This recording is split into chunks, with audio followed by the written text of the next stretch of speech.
Hello, ഇന്നത്തെ നമ്മുടെ recipe വളരെ ടേസ്റ്റി ആയിട്ടുള്ള ഒരു സംഭാരമാണ്. അപ്പോൾ അതിന് വേണ്ടിയിട്ട് ഞാൻ ദാ ഇവിടെ ഒരു മൺകലത്തിലേക്ക് 1 സ്പൂൺ അളവിൽ ഇഞ്ചി ഒന്ന് ചതച്ചത് ചേർത്ത് കൊടുത്തിട്ടുണ്ട്. 2 പച്ചമുളക് അതൊന്ന് ചതച്ചത് കൂടി ഒന്ന് ഇട്ട് കൊടുത്തിട്ടുണ്ട്. നിങ്ങളുടെ എരിവിനനുസരിച്ചിട്ട് കൂട്ടും കുറക്കുകയൊക്കെ ചെയ്യാം കേട്ടോ. നിങ്ങളുടെ കയ്യിൽ ഉണ്ട് എന്നാണെങ്കിൽ നമ്മുടെ നാരകത്തിൻ്റെ ഇല അതൊന്ന് ചതച്ചത് കൂടി ചേർക്കുന്നത് വളരെ ടേസ്റ്റ് ഉണ്ടാക്കും. 2 കുഞ്ഞുള്ളി അതൊന്ന് ചതച്ചത് കൂടി ഞാനിപ്പോൾ ഇതിലേക്കൊന്ന് ഇട്ട് കൊടുത്തിട്ടുണ്ട്. ഇനി നമുക്കിതിലേക്ക് ആവശ്യത്തിനുള്ള ഉപ്പൊന്ന് ചേർത്ത് കൊടുക്കാം.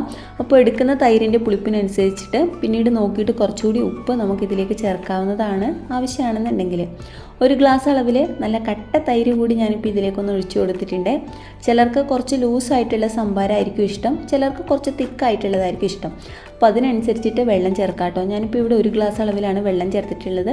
ഒരല്പം കറിവേപ്പില അതൊന്ന് കയ്യിലിട്ട് തിരുമ്മിയത് കൂടി ഞാനിപ്പോൾ ഒന്ന് ഇതിലേക്കൊന്ന് ഇട്ട് കൊടുത്തിട്ടുണ്ട്. ഇനി നമുക്കിതെല്ലാം കൂടി ഒന്ന് നന്നായിട്ടൊന്ന് മിക്സ് ചെയ്തെടുക്കാം. അപ്പോഴേക്കും നമ്മുടെ വളരെ ടേസ്റ്റി ആയിട്ടുള്ള നമ്മുടെ ഈ സംഭാരം മോരും വെള്ളം ഇവിടെ റെഡി ആയിരിക്കുകയാണ്. അപ്പോൾ വീഡിയോ ഇഷ്ടമായിട്ടുണ്ടെങ്കിൽ ഒന്ന് ലൈക്ക് ചെയ്യണേ.